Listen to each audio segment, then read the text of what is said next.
शुक्रिया। बहुत इंपॉर्टेंट तो है कि हम लोग गेस्ट को इनवाइट करते हैं और अल्लाह के नबी सल्लल्लाहु अलैहि वसल्लम की सुन्नत भी है कि जिनको हम अपने पास बुलाएं या बुलाते हैं और जो आते हैं हमारे दावत पे लब्बैक कहते हैं, उनका इंट्रोडक्शन बहुत अच्छे अंदाज में और उसके साथ एक हक अदा हो उनका। तो सीए रिजवान मिर्जा साहब चार्टर्ड अकाउंटेंट हैं, फेलो मेंबर है इंस्टीट्यूट ऑफ चार्टर्ड अकाउंटेंट्स के, BSc MSc BSc MA LLB हैं।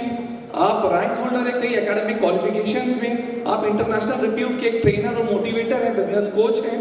मैं फास्ट इसलिए बोल रहा हूँ कि वक्त बहुत कम है और बहुत अहम सेशंस आने वाले हैं। ये जो 1 घंटा है अल्हम्दुलिल्लाह हो सकता है हमारी जिंदगी के रुख को बदलेगा, इसलिए गौर से सुनिएगा सारी चीजों को। और जो लोग आपके पास आए बहुत कीमती सरमाए वाले लोग हैं, इनको सुनना बहुत इंपॉर्टेंट है। तो रिजवान सर जो हैं कई कंपनीज को, ट्रस्ट को, फर्म्स को as a auditor, as a adviser, as a director and trustee आपने एडवाइस किया है, गाइड किया है, मेंटरशिप की है। आपने बहुत सारे पेपर प्रेजेंटेशंस किए हैं, सेमिनार्स किए हैं, various subjects of taxation, finance और रिलीजन तक के भी आपका बहुत अच्छा एक रीच आउट है।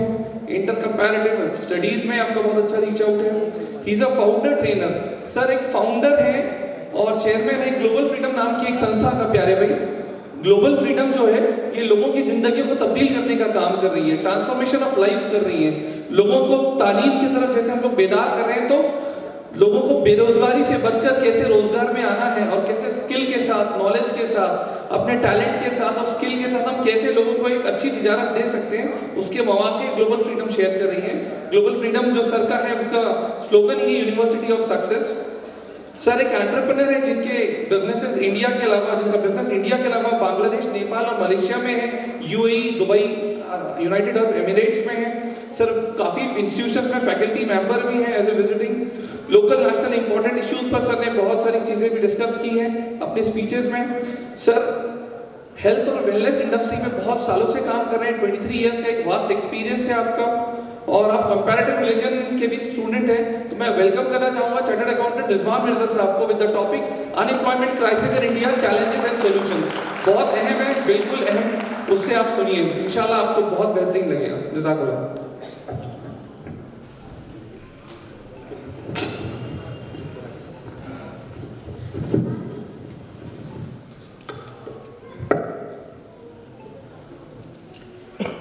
औज़ुबिल्लाहि मिनश्शैतानिर्रजीम, बिस्मिल्लाहिर्रहमानिर्रहीम। क़ाल रब्बि इश्रह ली सदरी व यस्सिर ली अमरी वहलुल उक़दतम मिन लिसानी यफ़क़हू क़ौली। Dignitaries on the dais and off the dais, अस्सलामु अलैकुम व रहमतुल्लाहि व बरकातुहू। मैं बहुत बहुत मुबारकबाद देना चाहूँगा न्यू युवा परिवर्तन के सभी जो भी ऑफिस बेरर्स हैं इनको। मैं पिछले 3 या 4 महीना पहले मैं इनसे पहली मर्तबा मुतारुफ हुआ और जब मैंने इनकी एक्टिविटीज़ के बारे में सुना तो मुझे ऐसा लगा कि ये लोग इस अंधेरे में एक दिए का काम कर रहे हैं। और मैं डेफिनेट कह सकता हूँ कि ये जो मेहनत आज हो रही है इसके नतायज इंशाल्लाह आने वाले 10 से 15 साल में छिंदवाड़ा ही नहीं, आसपास के बहुत सारे लोगों को देखने को मिलेंगे। और मैं आप सबसे भी गुजारिश करूंगा कि ये जो मेहनत हो रही है ये इस वक्त की ज़रूरत है, इस वक्त की ये अहम तरीन कह सकते हैं आपके यही पर्पस है अभी जो होना चाहिए।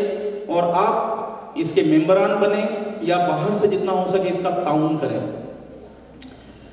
आज मुझे स्पेशली जो एक मौजू दिया गया है दैट इज भारत में बेरोजगारी संकट, चुनौती और समाधान।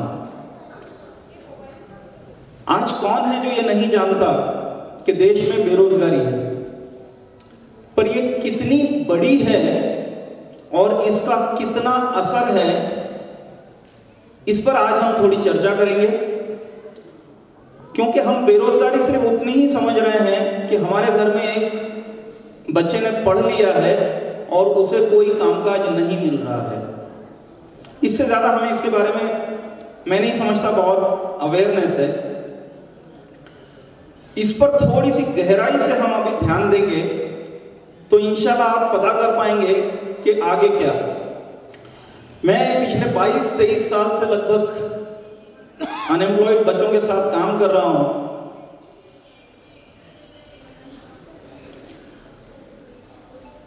इन बच्चों से अगर आप 2 मिनट का इंटरव्यू करिए,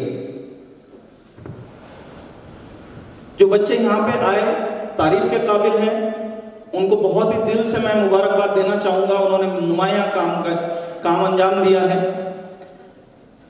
ये बच्चे अपनी क्लास के रिप्रेजेंटेटिव नहीं है, ये अपनी क्लास में एक्स्ट्राऑर्डिनरी कर चुके हैं।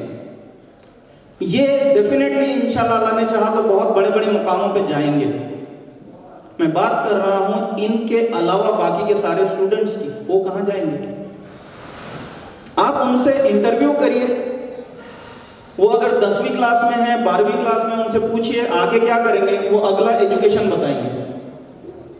आप उनसे बस एक ही सवाल करते रहिए, बेटे इसके बाद क्या? वो अगला एजुकेशन बताएंगे। फिर आप पूछिए इसके बाद क्या, वो आपसे अगला एजुकेशन बताएंगे।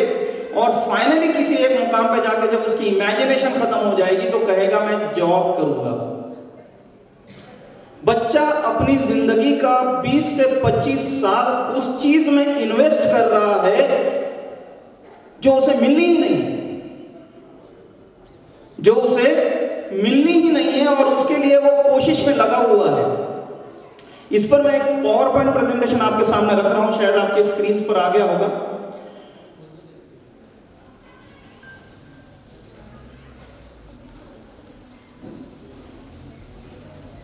कनेक्ट नहीं हुआ है कनेक्टर, एक बार कनेक्टर निकाल के लगाइए प्लीज।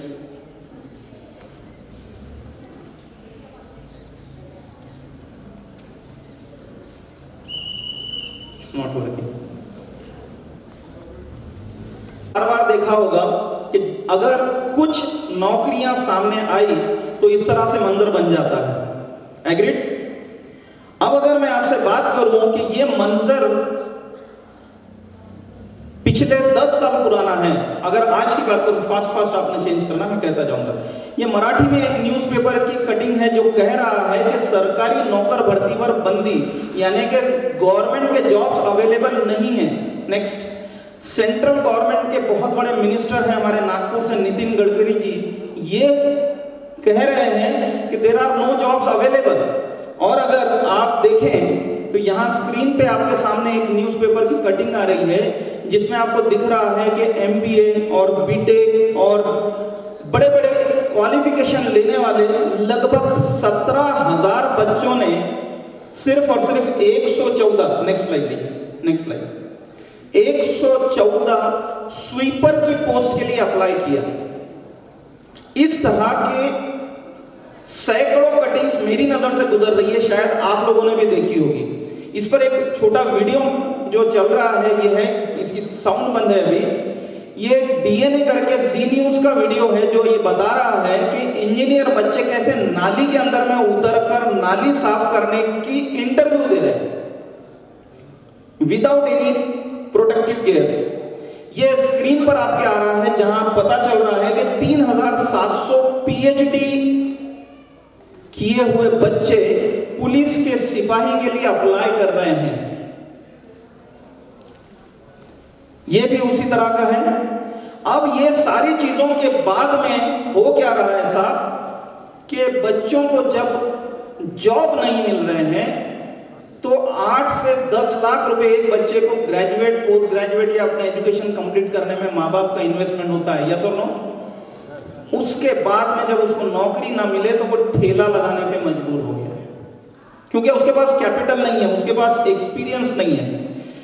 तो बेरोजगारी एक बहुत बड़ा एक सब्जेक्ट है, बहुत बड़ी एक समस्या है जिसको अनफॉर्चुनेटली कोई भी पॉलिटिकल पार्टी एड्रेस करने को ही तैयार नहीं है, क्योंकि उनके पास भी इसका सॉल्यूशन नहीं है। उन्हें यह डर लग रहा है कि अगर हम रूलिंग पार्टी को घेरे और अगली बार हमारे हाथ में अगर मौका आया तो हम भी कुछ नहीं कर पाएंगे। मेरी आप लोगों से इल्तिजा है कि इस सब्जेक्ट को समझिए और किसी पर भी डिपेंडेंट मत रहिए, अपने आप को इस काबिल बनाइए कि ये किसी और पे असरदार हो लेकिन आप पे इसका असर ना हो। आप फैमिली प्रोटेक्टेड रहे इस सबसे बड़ी बीमारी से। सो माय डियर फ्रेंड, इसके बहुत सारे रीजंस में से एक रीजन है जो आपकी स्क्रीन पर अभी दिख रहा है कि हर साल लगभग 1.5 करोड़ बच्चा बड़ा हो रहा है। ये 1.5 करोड़ बच्चा काम मांग रहा है। क्या इकोनॉमी इतनी बड़ी हो रही है कि 1.5 करोड़ बच्चों को काम दिया जा सके? इन 1.5 करोड़ में से लगभग 1 करोड़ ग्रेजुएट्स हैं। और अभी आपने देखा कि गवर्नमेंट में जो जॉब मिला करते थे वो बंद हो चुके हैं। इवन जो प्राइवेट कंपनीज है वो बहुत बुरी तरह से मंदी की मार झेल चुकी है। और मैं बात कर रहा हूं आपसे कोविड से पहले की। मंदी की मार इस तरह से थी कि जहां पे हर साल लाखों बच्चे आईटी इंडस्ट्री में जाते थे, वहां पे 2018 और 19 में लाखों बच्चों को नौकरियों से निकाला गया। 16 लाख रोजगार घटे। लीजिए अगला लीजिए। 700 कंपनियों में काम बंद। नेक्स्ट। देश भर में 200 कार शोरूम बंद, 25,000 लोग बेरोजगार। कई कार शोरूम में कारें पेंडिंग पड़ी हुई है बिक्री के लिए। 10 लाख लोगों की नौकरी पर खतरा। रेलवे के 3 लाख लोगों को निकाला जा सकता है। ट्रक ड्राइवर्स और ट्रक ओनर्स बड़े परेशानी में हैं। कामकाज नहीं होने की वजह से उनके ट्रक खड़े हैं, ईएमआई पे करने की उनमें नहीं है। इंजीनियरिंग कॉलेजेस बंद हो रहे हैं, स्टाफ निकाला जा रहा है, स्टूडेंट्स खाली है। लाखों कंपनियां बंद हो रही है। और इसी तरह की कई और न्यूज यहां पे है। अब आप मुझे बताइए, नौकरी देगा कौन? नौकरी देती है प्राइवेट कंपनीज या गवर्नमेंट? गवर्नमेंट ने जॉब अवेलेबिलिटी बंद कर दी है और प्राइवेट कंपनीज बंद हो रही है। मैं लगभग महीने में 15 से 20 दिन घूमता हूं, ट्रैवल करता हूं। जहां जा रहा हूं पता यह चल रहा है कि जितनी कैपेसिटी पे वो यूनिट, वो बिजनेस काम कर रहा था प्री कोविड, वो अब 50%, 30% एम्प्लॉइज पे काम चला रहा है। उनके ड्यूटी आवर्स 8 घंटे की जगह 12 घंटे कर दिए गए हैं। सैलरी में कटौती कर दी गई है। एक नया टर्म कॉइन हुआ है, लॉस ऑफ पे, यानी पेमेंट नहीं मिलेगा। शेयर मार्केट लगातार अप एंड डाउन हो रहा है, क्रैश हो रहा है। बड़े बड़े शेयर जो सैकड़ों में हुआ करते थे, उनकी कीमत महज 12 पैसे रह गई है। नेक्स्ट लीजिए।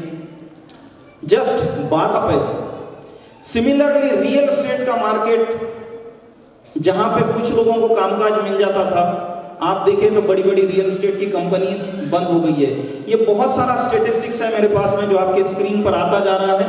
मैं पढ़ूंगा नहीं, आप देखते जाइए कि किस तरह से मुल्क के अंदर में बिजनेस के हालात खराब नहीं बदतर हो चुके हैं। लेकिन इसकी तरफ मेरी और आपकी तवज्जो ना हो, इसके लिए मीडिया से अलग अलग तरीके से आपका अटेंशन डाइवर्ट करके रखा गया है। आपको मुद्दों पे नहीं आने दिया जा रहा है, आपको इमोशंस में अटका के रख दिया गया है। जैसे आपने देखा होगा कि 4 दिन पहले एक धर्म संसद हुई, उसके अंदर में सर्टन स्टेटमेंट्स आए कि लोग गुस्से से उबल जाए। बट मैं सलाम करना चाहूंगा इस कौम को कि इन्होंने बर्दाश्त किया, इन्होंने सब्र किया। और अल्लाह ताला कहते हैं कि मैं सब्र करने वालों के साथ हूं। और आपको मदद देनी चाहिए सब्र से और सलात से, नमाज से। तो ये इमोशनल मुद्दों से हटकर मेन मुद्दे की अगर मैं बात करूं, अगली स्लाइड लीजिए सुमन भाई। तो आज मुल्क के अंदर में सबसे बड़ा मुद्दा है बेरोजगारी। इस मुद्दे की अगर मैं आपसे बात करूं तो अगर लोगों को रोजगार नहीं मिलेगा, पढ़ लिखने के बाद घर के खर्चे शुरू है, घर की जिम्मेदारियां शुरू है, बच्चे क्राइम्स करने के लिए मजबूर हो सकते हैं। मैं आप लोगों को वार्न करने आया हूं कि अपने अपने बच्चों को कहीं ना कहीं रोजगार के लिए बिजी कीजिए, वरना जब उनको पैसों की जरूरत महसूस होगी, उनको शर्मिंदगी होगी कि मैं पढ़ लिख तो लिया हूं लेकिन मैं अपने वालिदैन का किसी काम नहीं आ रहा हूं, तो अल्लाह ना करे वो क्राइम्स की तरफ बढ़ सकते हैं। और आप देख रहे होंगे कि क्राइम्स का रेट बढ़ रहा है मुल्क में। उसकी वजह यही है कि जरूरतें हर एक को है लेकिन काम किसी के पास नहीं है। इसी बीच में कोरोना जैसी महामारी आई, लॉकडाउन लगा और लॉकडाउन के पीरियड में 13 करोड़ 60 लाख लोगों के जॉब चले गए। 13 करोड़। इस मुल्क की आबादी 135 करोड़ है, जिसमें से एक फैमिली में अगर मैं मानूं कि 2 लोग काम करते हैं तो लगभग 60 करोड़ लोग काम कर रहे होंगे। 60 करोड़ में से 13 करोड़ अगर घर में बैठ गए तो 25% लोग घर में हैं। उम्मीद की जा रही थी कि लॉकडाउन खत्म होने के बाद में इन लोगों को वापस काम पे लिया जाएगा, पर ऐसा हुआ नहीं। और अक्टूबर के महीने में लगभग 56 लाख लोग निकाले गए और नवंबर के महीने में 60 लाख। ये सिलसिला जारी है लोगों को निकालने का। तो इसी वक्त पे मैं आपसे बात कर रहा हूं कि जो लोग अब जॉब में हैं और जो महसूस कर रहे हैं कि मैं जॉब में हूं या मैं प्रोफेशन में हूं और आई एम सेटल्ड, मुझे क्या करना है, ये जो बातचीत हो रही है बेरोजगारी की, इससे मेरा कोई लेना देना नहीं है। तो मैं अभी आपको बता चुका हूं कि अगर आप गवर्नमेंट जॉब में भी हैं, रेलवेज में हैं, तो आपकी जॉब जा सकती है। आप प्राइवेट में हैं तो भी आपकी जॉब जा सकती है। और ये जॉब क्यों जाएगी? ये 2012 में आपने इन्फोसिस नाम की कंपनी का नाम सुना होगा, इंडिया की सबसे बड़ी आईटी कंपनी है। उसके सीएफओ मिस्टर मोहनदास पाई साहब ने बताया था कि आने वाले सालों में 2025 साल तक ऑटोमेशन की वजह से लगभग 20 करोड़ लोगों के रोजगार जाएंगे। थोड़ा स्लो मेरे साथ में चलिए प्लीज। तो मोहनदास पाई साहब ने जिस वक्त ये बात रखी तो मैं यकीन नहीं कर पाया कि क्या इतना बड़ा इंपैक्ट होगा कि 25 करोड़ लोगों के रोजगार चले जाएंगे ऑटोमेशन की वजह से।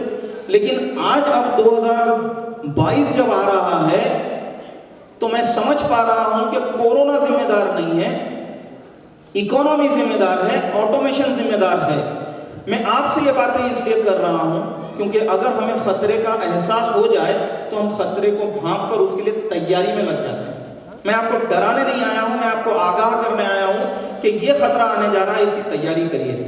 जैसे कि आप देखते हैं पिछले 50-60 साल पहले सब लोग खेत में काम किया करते थे। अब खेतों के लिए मशीनें आ गई हैं और मशीनों से खेतों के काम हो रहे हैं। एक एक मशीन 100 लेबर का काम कर रहा है। ये 100 लेबर जाएंगे कहाँ?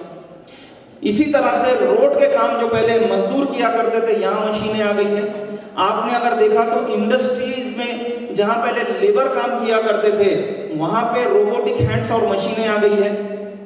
ये सब जब चल रहा था तो बच्चों ने पढ़ाई करके कॉल सेंटर में जॉब लेना शुरू किया। कॉल सेंटर यानी आपने यहां से फोन लगाया किसी कंपनी को, उनके लिए कोई बच्चा उठाता है जो आपको जवाब देता है। अभी आप फोन लगाइए किसी भी कंपनी में, इंसान की आवाज आती है या मशीन की आवाज आती है? मैं आपसे पूछना चाह रहा हूं, इंसान की आवाज आती है या मशीन की आवाज आती है?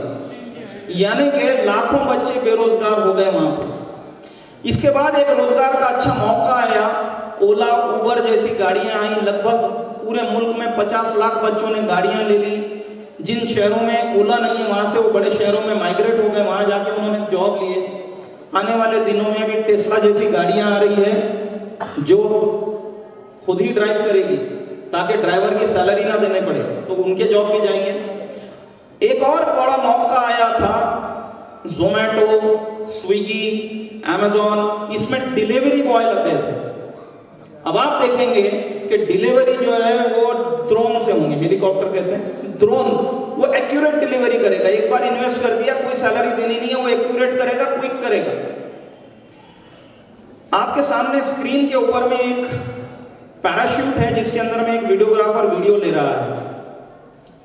ये जस्ट 2009 10-11 साल पुरानी बात है और 2019 में ड्रोन ने उनको रिप्लेस कर दिया। यानी एक पायलट की जॉब गई और एक फोटोग्राफर की जॉब गई। आप सोच रहे होंगे शायद ये लोअर क्लास के लिए है, हेलीकॉप्टर की भी जॉब हुई जी। आप सोच रहे होंगे कि शायद ये ब्लू कॉलर जॉब्स के लिए है। ऐसे नहीं है। मैं देख रहा था हॉल में कई सर्जन्स एंड डॉक्टर्स हैं। उन लोगों की माजरत के साथ मैं बताना चाहूंगा कि उनका काम भी कंप्यूटर एंड रोबोटिक हैंड्स करना शुरू कर दिए। वो खुद जानते हैं इस चीज को। और नेक्स्ट, डायग्नोसिस भी आप रोबोट कर रहे हैं। तो आपकी नॉलेज के लिए मैं बता दूं, रोबोट या आर्टिफिशियल इंटेलिजेंस वो चीज है जो हर किसी को रिप्लेस करता जा रहा है। एक सॉफ्टवेयर है IBM वैटसन जो फ्री में अवेलेबल है। इस सॉफ्टवेयर के आ जाने के बाद से डॉक्टर, एडवोकेट, चार्टर्ड अकाउंटेंट 92% लोग बेरोजगार हो जाएंगे। क्योंकि आज आप प्यारे खान साहब, आप ऑडिट कराने का मेरे जैसे किसी सीए को लाखों रुपए दे रहे हैं, इनकम टैक्स रिटर्न फाइलिंग का हजारों रुपए दे रहे हैं, वो फ्री में करके देता है, आप मेरे पास क्यों आएंगे? डॉक्टर्स, एडवोकेट्स, सीए, हम ह्यूमन हैं, हमारा ह्यूमन एरर 72% से ज्यादा है। हम आपका काम करते हैं, आपसे पैसा लेते हैं और आपके काम में गलतियां करते हैं। वो 100% एक्यूरेसी से करता है फ्री में। सो अगर आपको अभी टिके रहना है तो आपके पास में आखिर के 8% एक्सपर्ट बनना है। जहां वो रोबोट काम नहीं कर पा रहा है या वो रोबोट का ऑपरेटर आपको बनना है। अगर आप इतने एक्सपर्ट बन सकते हैं तभी आप टिक सकते हैं। तो जो बच्चे यहां पे आए स्टेज पे, मैं उनको एनकरेज करना चाहूंगा कि जो आज एजुकेशन सिस्टम में पढ़ाया जा रहा है, आज मेरा वो टॉपिक नहीं है, वरना उस पर काफी अच्छी बात हो सकती थी कि एजुकेशन सिस्टम में आपको क्या दिया जा रहा है और क्या होना चाहिए था। आपको आज क्या मिल रहा है इस पर नजर न रखते हुए कल क्या आ सकता है उस पर नजर रखनी है और उसके हिसाब से अपने आप को तैयार करना है। माय डियर फ्रेंड, मैं अभी बात करने जा रहा हूं सॉल्यूशंस की तरफ, आपकी कामयाबी की तरफ। आज के दौर में कामयाबी को पैसों से तोला जाता है, क्या ख्याल है? पैसों से तोला जाता है का मतलब महफिल के अंदर में कौन कितनी बड़ी गाड़ी से आया उसी से उसकी कदर होती है, इंसान की कदर कम बची है। क्या ख्याल है? आपके कपड़े कैसे हैं इसी से आप पहचाने जाते हैं। आपके अंदर में कितने अखलाक हैं, कितने काबिल हैं आप, ये आपकी पहचान नहीं होती है और कोई उस पर ध्यान भी नहीं देता है। आप स्कूल में बच्चों को क्यों डाल रहे हैं भाई? यहाँ पे ये मुनक़िद हुआ है जलसा, यहाँ पे जितने भी नंबर 1 आए हैं बच्चे, इनको आप फेलिसिटेट कर रहे हैं। स्कूल में डालने का पर्पस क्या है? क्यों डालते हैं स्कूल में? क्यों डालते हैं स्कूल में? What is the purpose? कोई एक तो बताएं मुझे। सिंपल एक ही चीज है कि ये बच्चा बड़ा हो, एजुकेशन ले, हाईएस्ट रैंक्स लाए और एक अच्छी नौकरी करे। क्या ख्याल है? इससे बड़ा आपका कोई और इरादा है तो मुझे बताइए। लेकिन इस पूरे एजुकेशन में जो बच्चे अभी मेरिट में आए हैं, मैं उनसे सवाल करूंगा, बेटे कोई है तो खड़े हो जाइए प्लीज।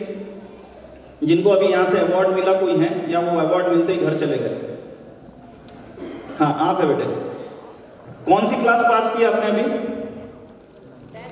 10th पास किया, यानी लगभग आपने 13 साल का एजुकेशन ले लिया है। आप स्कूल गए थे कि आपको वहां पे पैसा कैसे कमाया जाए ये बताया जाए। Yes no? किस क्लास में बताया गया? मैं पूछ रहा हूं आपसे जी। अब तक है नहीं?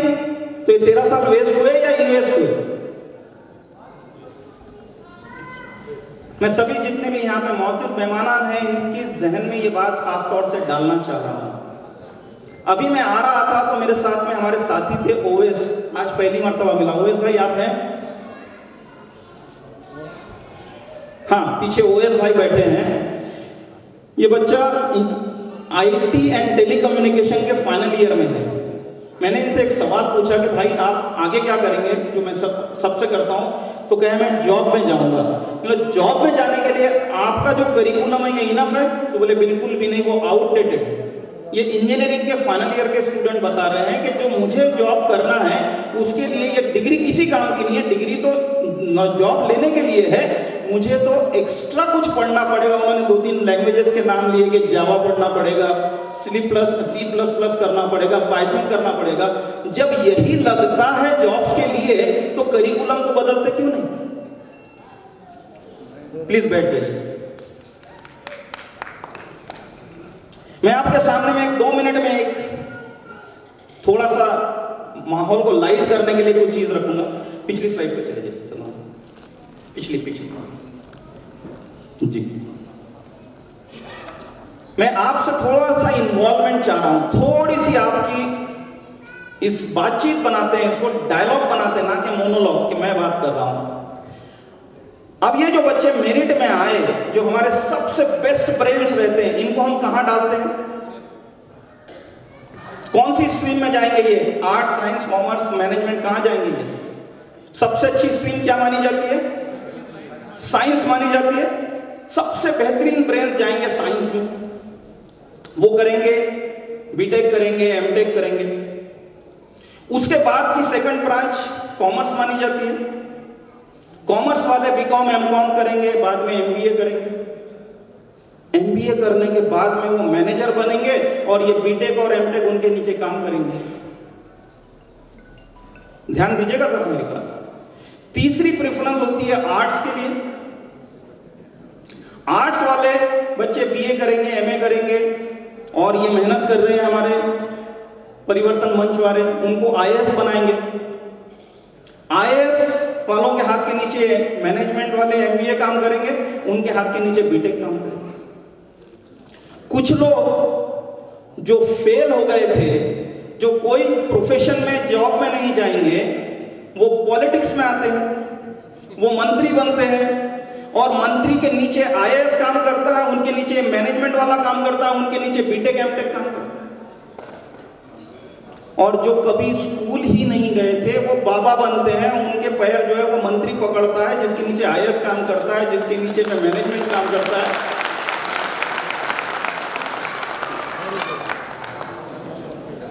Choose your career wisely. ये मजाक की बात हो गई, लेकिन इसमें बहुत बड़ी हकीकत छुपी हुई है। इस बात पे मैं आऊंगा थोड़ी देर में, लेकिन पहले आप ये तय करें कि मुझे जिंदगी से क्या चाहिए और उस डायरेक्शन में चलें, ना कि एजुकेशन को प्रमोट करने में आज सारी जितनी भी हमारी ताकत लगी हुई है एजुकेशन को प्रमोट कर रहे हैं। माफ करना, मैं एनजीओ से बात कर रहा हूं। आप लोग सिर्फ फॉलो कर रहे हो कि इसको कैसे भी करके हमें कंप्लीट कराना है, क्या वो उसकी जिंदगी में काम आ भी रहा है या नहीं आ रहा है। एक इंसान को जिंदगी में पैसा कितना लगता है पहले ये कैलकुलेट करो और वो पैसा कहां से आ सकता है ये उसको बताओ। इस पर मैं आपके 10 से 15 मिनट दूं तो चलेगा? सलमान भाई नेक्स्ट स्लाइड। महंगाई ये अगला बड़ा मुद्दा है। बेरोजगारी के बाद महंगाई इस कदर है और सैलरी या इनकम बढ़ नहीं रही है। क्या ख्याल है? पिछले 5 से 10 साल के अंदर में महंगाई कई गुना बढ़ गई है, आमदनी वहीं के वहीं रुकी हुई है। अब एक इंसान को 100 साल पहले 1 रुपए में घर चला करता था। चचा बैठे हुए हैं, शायद चचा ने अपने बचपन में देखा होगा 1920-25 में 1 रुपए में पूरा खानदान चलता था। बराबर है चचा? उसके बाद में आपके स्क्रीन के ऊपर में है 2045 के अंदर में 10 रुपए में घर चलता था जब आजाद हुआ इंडिया। और हर 10 साल, हर 20 साल के बाद महंगाई 10 गुना बढ़ती गई। 1 रुपए से 10 रुपया हुई, 10 रुपए से 100, 100 से 1000। 2005 हम सब ने देखा है जब घर चलता था 10,000 रुपये में। अगर महंगाई की यही रफ्तार रही, बल्कि महंगाई अब और ज्यादा तेजी से बढ़ रही है, 2025 तक के एक फैमिली 4 लोगों की चलने के लिए 1 लाख रुपए लगेगा। तैयारी है आप सबकी? 1 लाख रुपए हर महीना घर पे आएगा या नहीं आएगा? तो हमें पता ये चलना है सबसे पहले कि घर के लिए आमदनी कितनी चाहिए। घर में अगर विदाउट कॉम्प्रोमाइज काम करना है, किसी से कर्जे नहीं लेना है, किसी की उधारी नहीं रखना है, घर के हर चीज तो 1 लाख रुपए की जरूरत होती है। क्या ख्याल है? अगर हर फैमिली को 1 लाख रुपए, 1 लाख नहीं 50,000 मिलने लगे तो बेहतर रहेगा या नहीं रहेगा? अब ये कैसे आएगा? तो अगर मैं 1 लाख से अगर आपको कैलकुलेशन दूं तो 1 साल में 12 लाख रुपए लगेंगे। बात बराबर है? और अगर एक इंसान की जिंदगी 40 साल की है तो 12 लाख मल्टीप्लाइड बाय 40, 5 करोड़ रुपए आपको कमाने हैं जिससे घर चलेगा। कईयों की भवें तन गई है, सोचा ही नहीं है। हम क्या सोच रहे हैं कि एजुकेशन कंप्लीट कर और कोई भी नौकरी मिली वो कर बेटा। और नौकरी मिल रही है 8 से 10 हजार रुपए की, कैसे घर चलेगा? आप काम उल्टा कर रहे हो साहब। अगर आपको मान लीजिए ये टेबल उठानी है और 4 लोग लगते हैं और आप 2 ही लोग लेकर आए, टेबल उठेगी क्या? आपको घर चलाने के लिए 1 लाख रुपए की जरूरत है और आप 10,000 के लिए तैयारी कर रहे हैं, घर चलेगा क्या? आप अपने डेस्टिनेशन को पहचानना पड़ेगा पहले। अब ये घर चल गया, सिर्फ घर चलने से होगा या कुछ चाहते भी होगी कि भाई एक अच्छा घर बनाना है, गाड़ी लेनी है, बच्चों को अच्छा एजुकेशन देना है या वगैरह वगैरह। जानवरों की चाहते नहीं होती है, इंसानों की चाहते होती है। चाहतों में क्या क्या हो सकता है? Next slide. चाहतों में, जिसको हम ड्रीम्स कह सकते हैं, बहुत सारी चीजें हो सकती हैं।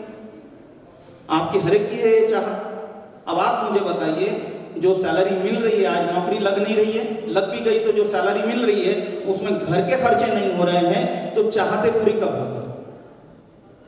हो पाएंगी क्या? अब इसके लिए कम से कम 2 से 3 करोड़ रुपया लगेगा। मैं सब आज के तारीख में जितना लगता है उतना बता रहा हूं, ये महंगा होगा तो और महंगा होगा। और एक बहुत इंपॉर्टेंट चीज है जिस पे मैं आप सबका ध्यान अट्रैक्ट करना चाहूंगा, और वो है बुढ़ापा,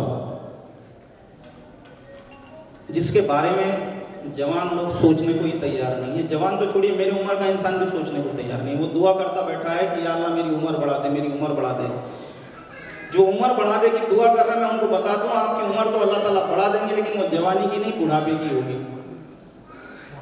जवानी तो जितनी उम्र में खत्म होना है, लंबी उम्र दी अल्लाह ने, वो बुढ़ापे की होगी। और उस उम्र के अंदर में आपको कई तरह की बीमारियां हो सकती है, जिसके खर्चे होंगे, बच्चों के खर्चे होंगे। और ये सारी चीजों को अगर आप देखते हैं और आपने अगर वक्त पे इसका इंतजाम नहीं किया है, तो पिछले 30 साल में एक नई बीमारी शुरू हुई है, वो है ओल्ड एज होम या वृद्धाश्रम। 30 साल पहले से नहीं थी ये चीज। क्यों नहीं थी? क्योंकि ज्वाइंट फैमिलीज थी। लोग नौकरी नहीं, अपने अपने कारोबार किया करते थे। जब से लोगों ने नौकरी करना शुरू कर दी, सेल्फिश हो गए, मैं, मेरी बीवी, मेरे बच्चे, इसके आगे उनको नहीं समझ में आता है। और तब से फिर माँ बाप का ख्याल करना बंद कर दिया है। और अगर आप अपने बच्चों को नौकरी कराने की बात सोच रहे हो, तो आप समझ लो कि आप इसी डायरेक्शन में जा रहे हो जहां पे वो चला गया। बच्चा बेहतरीन तालीम लेकर पास आउट हो गया, आप कोशिश में लगे हो कि ये हायर एजुकेशन लेके फॉरेन चला जाए ताकि वहां से सैलरी ज्यादा है। वो बच्चा इतना इन्वॉल्व हो जाता है वहां पे कि उसको माँ बाप नजर नहीं आते हैं। फिर माँ बाप की तबीयत खराब होती है तो वो अपने फोन करता है दोस्त को कि भाई मेरी छुट्टी नहीं मिल रही है, तो जरा मेरे बाप को जो है हॉस्पिटल में एडमिट कर। बाप का इंतकाल होता है तो दोस्त बोलता है उसका वीडियो बना के मुझे जरूर भेजिए। माफ करना, मैं हर एक से बात नहीं कर रहा हूं, लेकिन ज्यादातर केसेस यही हो रही है। जिन माँ बाप ने अपनी पूरी जिंदगी की मेहनत करके अपने बच्चों को बाहर भेजा है कि बच्चे कामयाब हो जाए, वो माँ बाप कामयाब हो गए ऐसा लगता है आपको? गौर करने का मकाम है कि हम कर क्या रहे हैं, कहां जा रहे हैं। अब ये सब चीजों की टोटल अगर मैं मानूं तो एक इंसान को सही तरीके से अपनी पूरी जिंदगी जीने के लिए लगभग 8 करोड़ रुपए की जरूरत है। शायद आज से पहले किसी ने आपको इस बात का एहसास नहीं कराया होगा, लेकिन मैं आज आपको इस बात का एहसास करा रहा हूं। और इसका इंतजाम पहले करिए तो बाकी की जिंदगी आप दूसरों की मदद कर पाएंगे। अब यहां गलती क्या हो रही है, इस पर थोड़ी बात करेंगे। पैसा कमाने के लिए हम कर क्या रहे हैं? बच्चों को और एजुकेशन की तरफ भेज रहे हैं, बहुत अच्छी बात है। एजुकेशन नहीं होगा तो कुछ भी नहीं होगा, लेकिन एजुकेशन में क्या होना चाहिए ये सबसे इंपॉर्टेंट है, जिस पे हमारा ख्याल नहीं। हम वो फॉलो कर रहे हैं जिससे कोई नतायज नहीं। जैसे मैंने अभी ओएस की बात की या ये बच्चे की बात किया, हमारा एक बिलीफ बन गया है जिसकी मार्केटिंग हुई है। स्कूल्स ने, कॉलेजेस ने, यूनिवर्सिटीज ने, मीडिया ने, हर किसी ने मार्केटिंग की है। वो है ये बिलीफ कि get good education, get good grades, you will get good job and you will become happy and successful.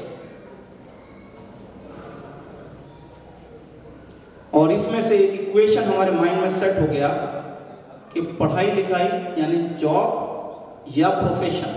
Best brains profession में जाते हैं और एवरेज ब्रेन्स जॉब में चले जाते हैं. एपीजे कलाम साहब कहते हैं कि अगर मुल्क में हर कोई नौकरी ही मांगेगा तो फिर नौकरी देने वाले कौन बनेंगे?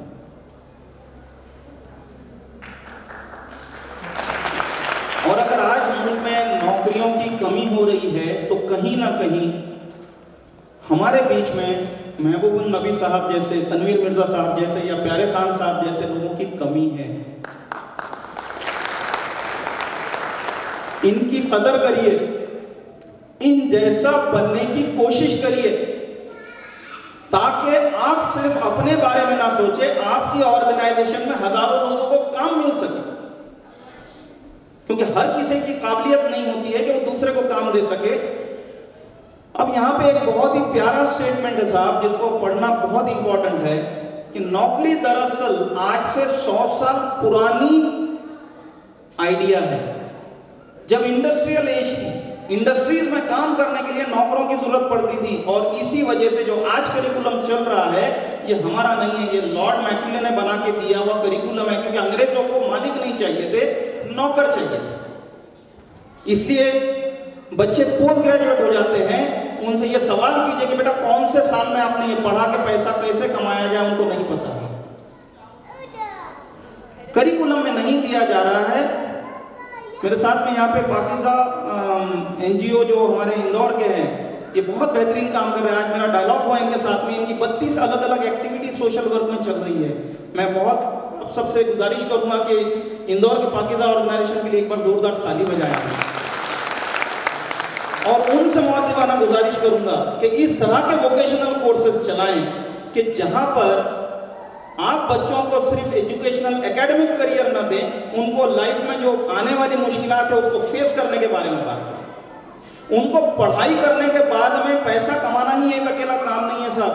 उनको माँ बाप की खिदमत करना भी सीखना पड़ेगा. उनको बीवी के साथ में रिश्ता कैसे होना है, बच्चों को कैसे तालीम देना है, पालना है, ये सिखाना पड़ेगा. आज किसी को पता नहीं है क्योंकि उनको कहीं पढ़ाया नहीं गया. 25 साल में बच्चे ने लगाया उन चीजों पे जिसका उसकी जिंदगी में कोई काम नहीं आता. कोई काम नहीं आता. I am telling you. एक फिल्म आई थी 3 इडियट, आप लोगों ने शायद किसी ने देखी होगी. उसके अंदर में रैंचो करके एक कैरेक्टर था, आमिर खान ने प्ले किया है. और उसके साथ में एक्ट्रेस थी, what is that, Kareena Kapoor. वो करीना कपूर से कहता है, वो देख तेरा गधा आ रहा है. बोले गधा क्यों कहा? उसका मंगेतर होता है. वो गधा क्यों कहा? बोले इसने पहले इंजीनियरिंग की, फिर एमबीए किया और बैंक में नौकरी कर रहा है. अगर बैंक में ही नौकरी करनी थी तो इंजीनियरिंग क्यों किया?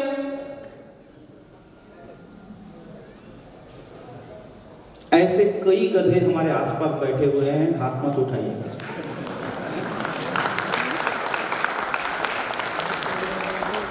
एक गधा आपसे बात कर रहा है, एक गधा पीछे बैठा है.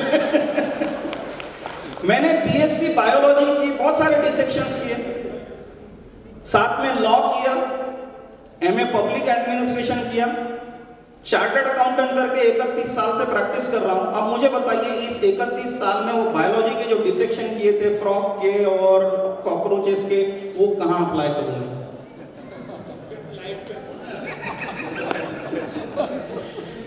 तो मेरी उम्र 21 साल थी साहब जब मैं बीएससी पास आउट हुआ. वो 21 साल मैंने बर्बाद कर दिया अपने माँ बाप के पैसों के और अपने खुद के वक्त. वहीं पे कोई मेरा साथी जो 4th क्लास में स्कूल छोड़ गया होगा, आज शायद वो प्यारे खान साहब बन गया होगा. शॉर्टकट से.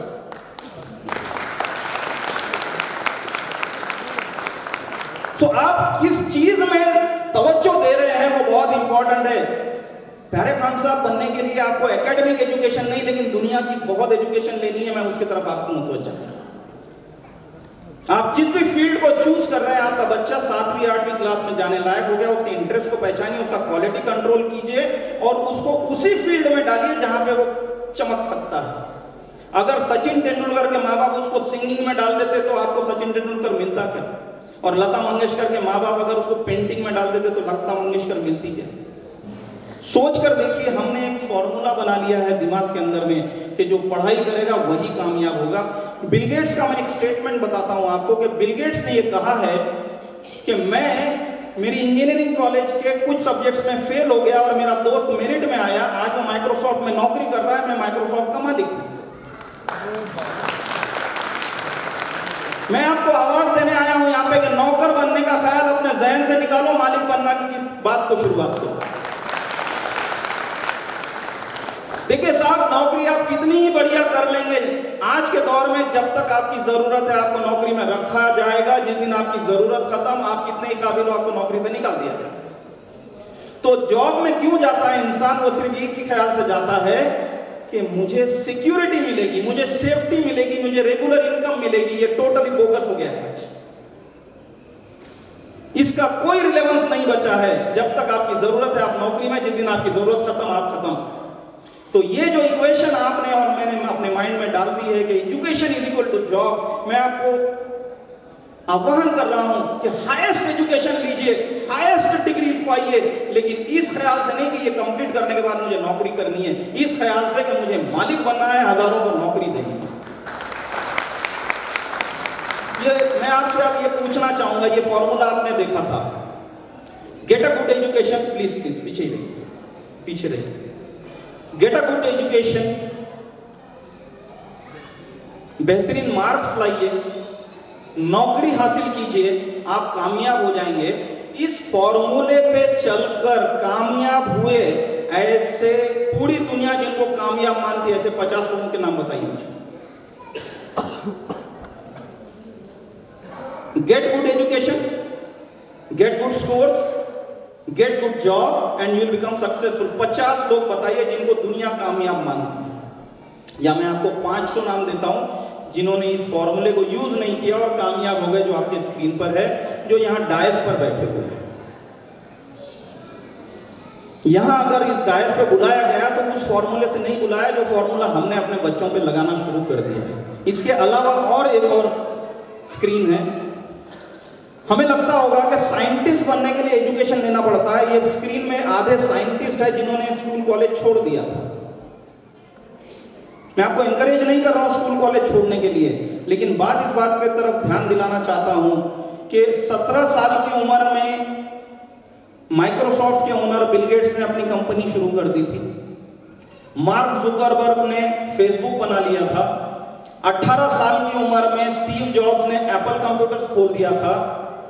हमारा बच्चा 18 साल की उम्र में फेसबुक चलाता है, बनाने की बात नहीं सोचता है।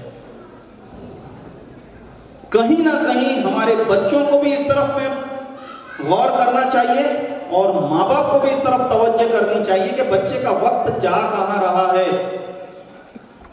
आपके बच्चों को सोशल मीडिया में इन्वॉल्व करके, जिन्होंने सोशल मीडिया बनाया वो अपने बच्चों के हाथ में बिल्कुल मोबाइल नहीं देते हैं। आप बिल गेट्स का स्टेटमेंट सुनिए या मार्क जुकरबर्ग का स्टेटमेंट सुनिए, वो कहते हैं हम हमारे बच्चों को मोबाइल फोन हाथ में नहीं देंगे। ये सबसे बड़ी बीमारी है।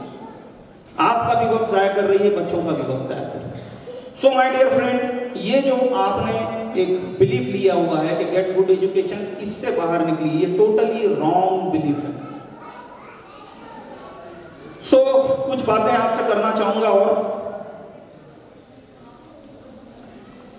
ये एजुकेशन सिस्टम से 1% लोगों को बेहतरीन प्रोफेशंस में मिल जाएगा, 2% लोगों को परमानेंट जॉब मिल जाएंगे, 3% लोग प्राइवेट जॉब में चले जाएंगे।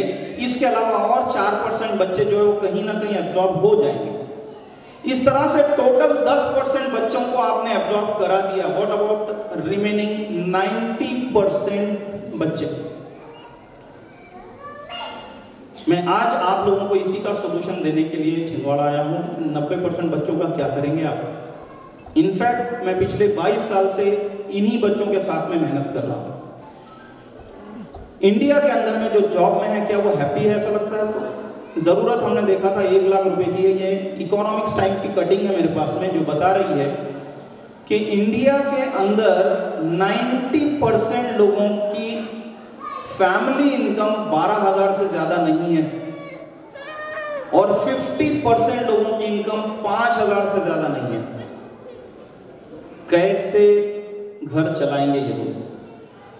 तो इसका सोल्यूशन मैंने आपके सामने रखा था बिजनेस, लेकिन बिजनेस करने के लिए ये सारी चीजें लगती हैं जो आपके स्क्रीन पर है, और आपको लगता है कि ये सारी चीजें मेरे पास नहीं है इसलिए मैं बिजनेस नहीं कर पाऊंगा।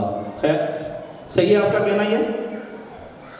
यहीं पे मैं आपको एक ऐसा कोर्स बताने जा रहा हूं जो फ्री ऑफ कॉस्ट मिल सकता है आपको और आपकी फैमिली को।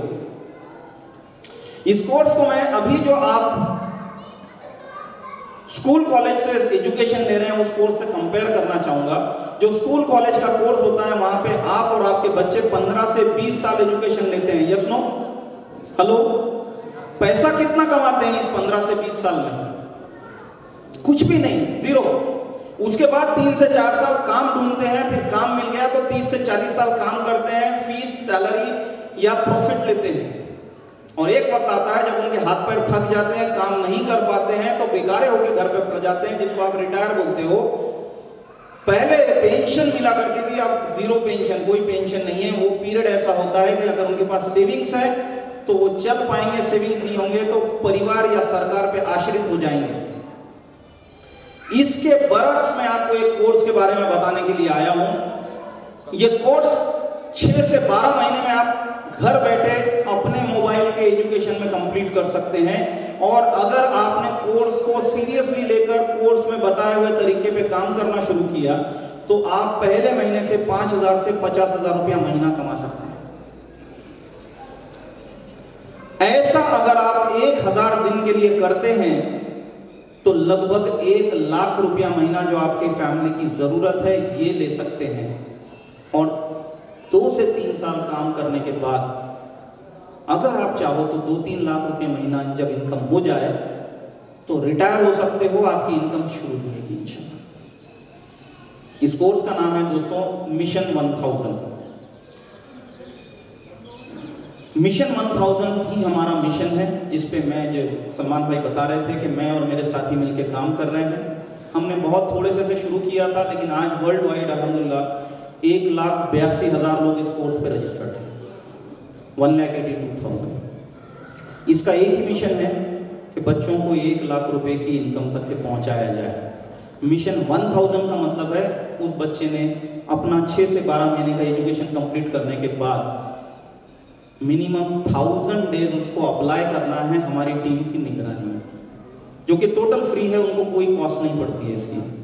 आपके स्क्रीन पर 4 फोटो हैं, HMT घड़ी, एम्बेसडर, नोकिया और कोडैक। 10 से 20 साल पहले ये दुनिया के टॉपर थे। नोकिया फोन, एम्बेसडर गाड़ी, राष्ट्रपति तक की गई।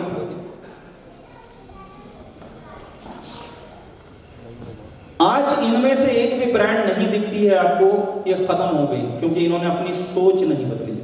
जस्ट 5 मिनट्स जी, इन्होंने अपनी सोच नहीं बदली। पिछली स्लाइड पे जाइए सलमान, पिछली स्लाइड। इसी तरीके से आपने मर्फी रेडियोस को बंद होते देखा है, STD PCO को बंद होते देखा है, राजदूत को बंद होते देखा है, डायनोरा टीवी को बंद होते देखा है।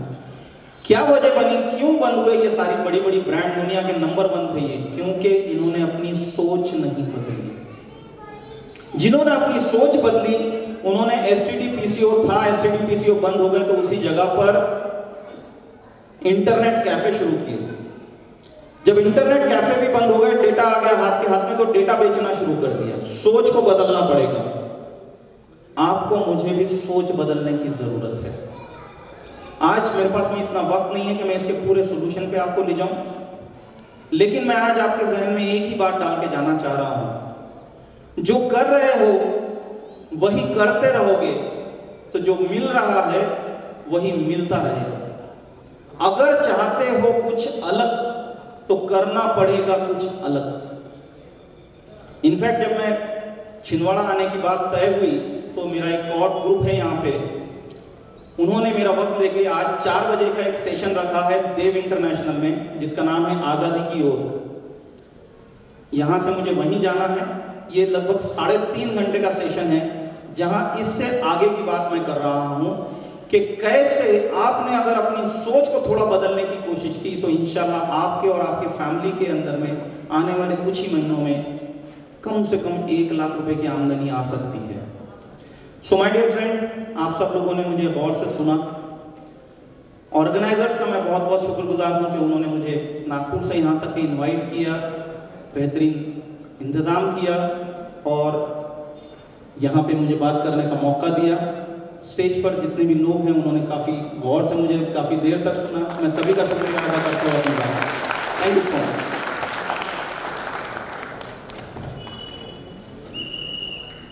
जज़ाकल्लाह, बहुत बहुत शुक्रिया जनाब निज़ाम मिर्ज़ा साहब। भारत में बेरोजगारी संकट, चुनौती और समाधान, इस टॉपिक पर आपने अपने इज़हार ख्याल हमें बताए। उम्मीद है अल्लाह की ज़ात से कि आपके बताए हुए सुझाव हमारे लिए ज़िंदगी में कुछ तब्दीली लाने में कामयाब होंगे।